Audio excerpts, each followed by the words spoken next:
gente veio aqui no dia 25 de maio de 2021 para recontar a história do maior desastre ambiental de Florianópolis.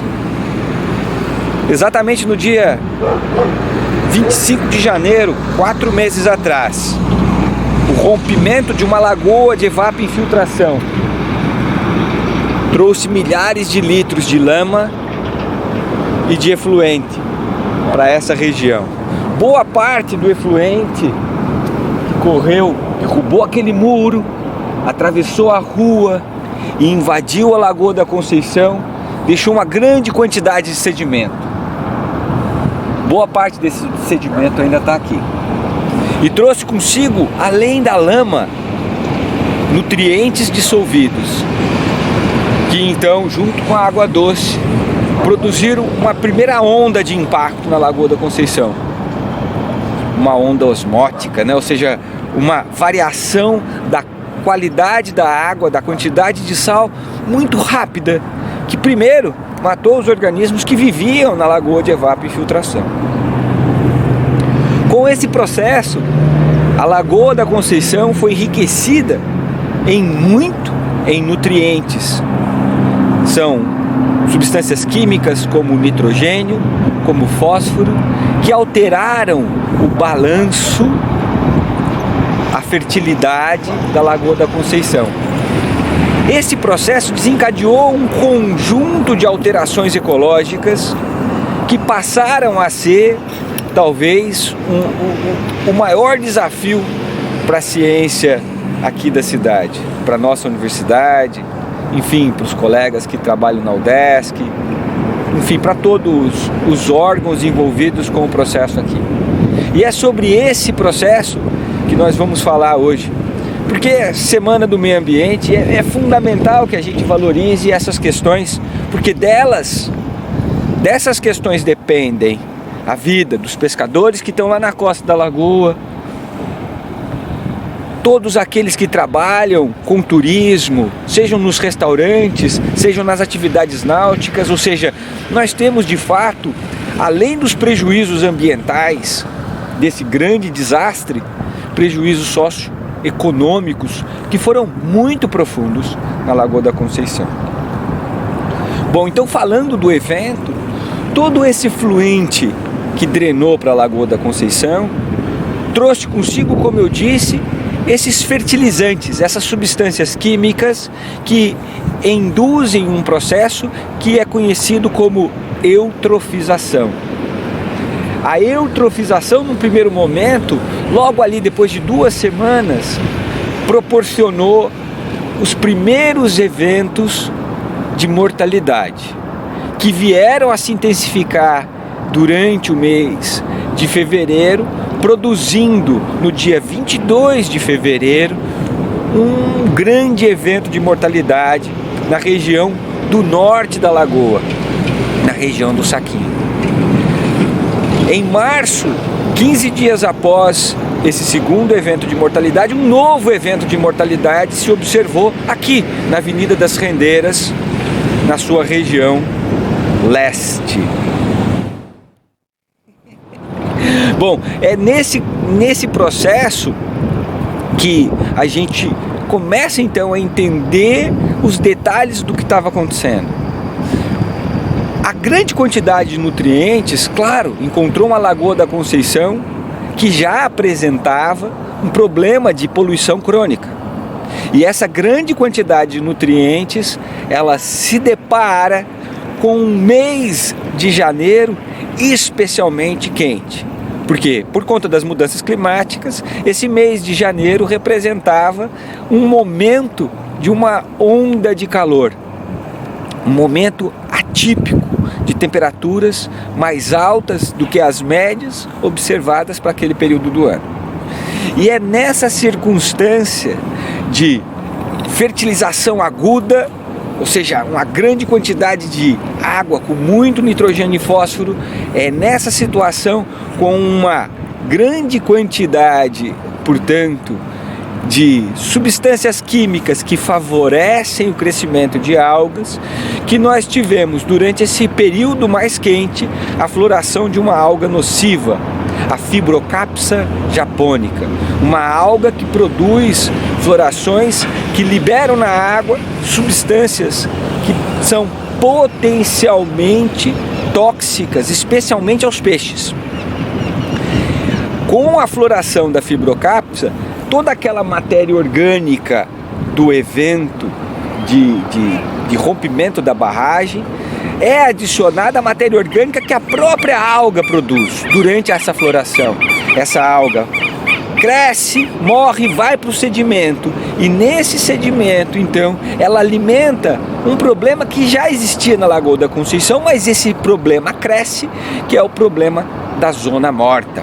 Ou seja, as áreas mais fundas da Lagoa da Conceição apresentavam já baixas concentrações de oxigênio, concentrações insuficientes para a manutenção dessa vida complexa da qual nós dependemos.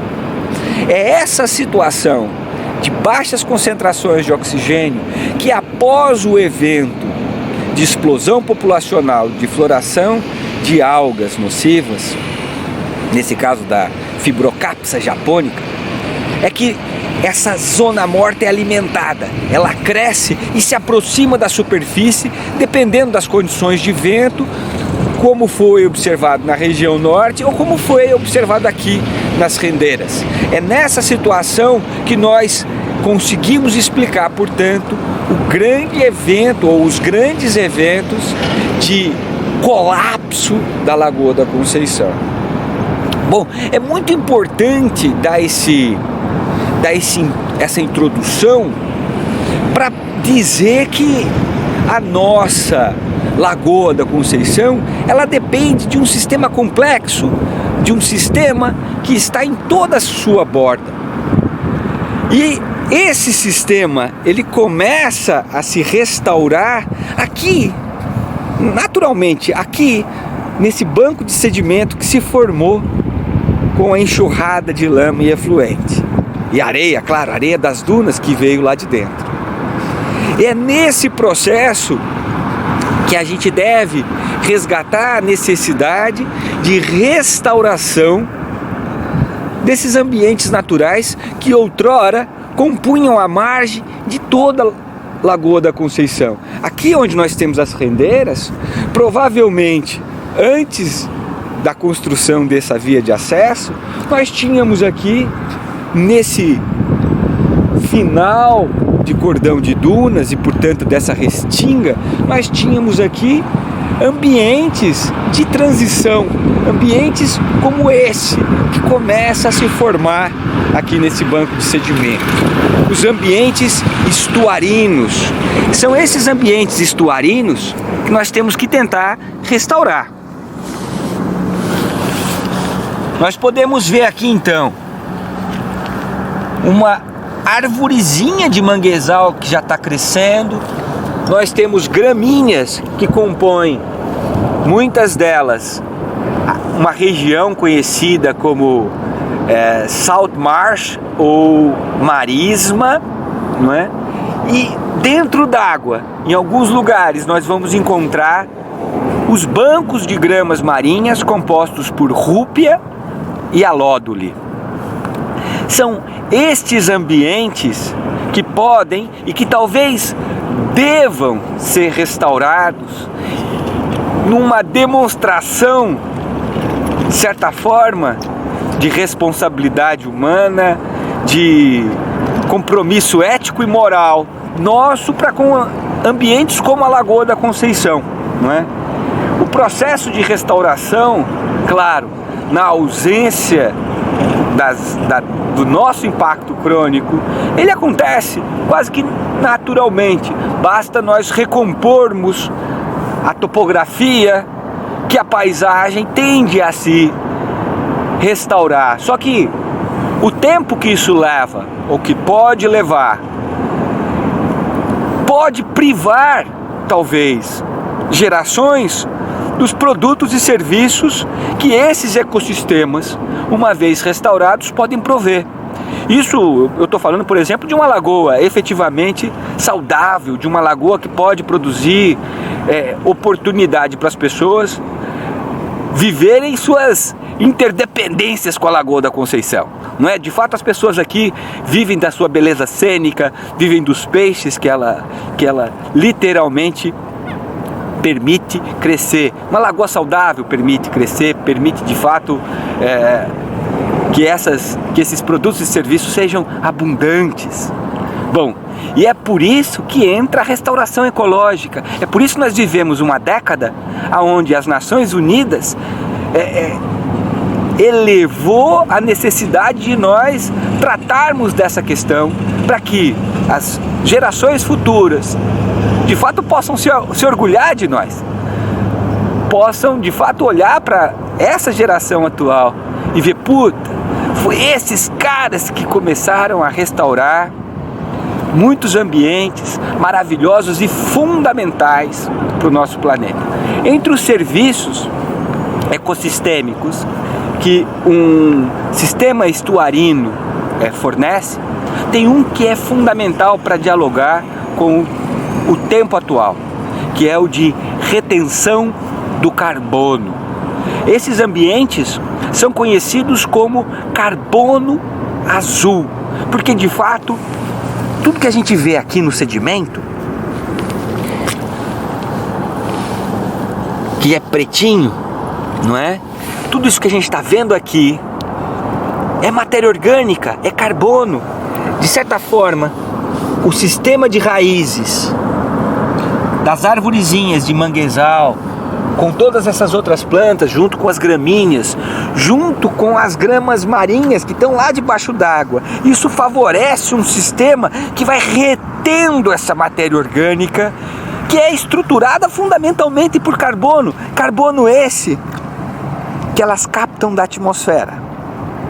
E é nessa situação, portanto, que nós temos, nesse ambiente que está aqui, nesse banco de sedimento, agora já vegetado, se de fato nós viermos a contribuir com esse processo, ajudando a que essa restauração se dê mais rápida, e ela de fato pode otimizar serviços ecossistêmicos como a absorção de nutrientes, que está entrando ainda pelo escoamento de superfície de toda essa grande região. Então, quando nós falamos em restauração ambiental, nós também estamos falando em restaurar esse verdadeiro patrimônio, né, que é um serviço ecossistêmico que filtra a água, produz oxigênio, porque aqui, quando a gente restaura esse ambiente, aqui nesse sedimento, junto com essas plantas, nós temos produção de oxigênio. São algas e angiospermas e outros grupos de organismos que vão estar produzindo oxigênio. E essa produção de oxigênio, junto com o consumo dos nutrientes que eu disse inicialmente, são os responsáveis pelo processo de eutrofização ou hipertrofização do sistema lagunar, não é?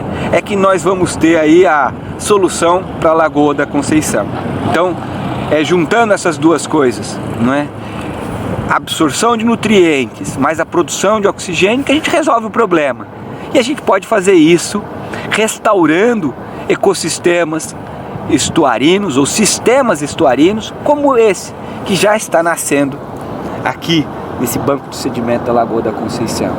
E a gente pode fazer tudo isso, pessoal, com a participação da sociedade, para que, resgatando essas interdependências, resgatando as relações que naturalmente existem de toda a sociedade com o ambiente natural, nós venhamos educomunicar, nós venhamos de fato mostrar que a Lagoa da Conceição, ela é importante agora e vai ser ainda mais importante no futuro.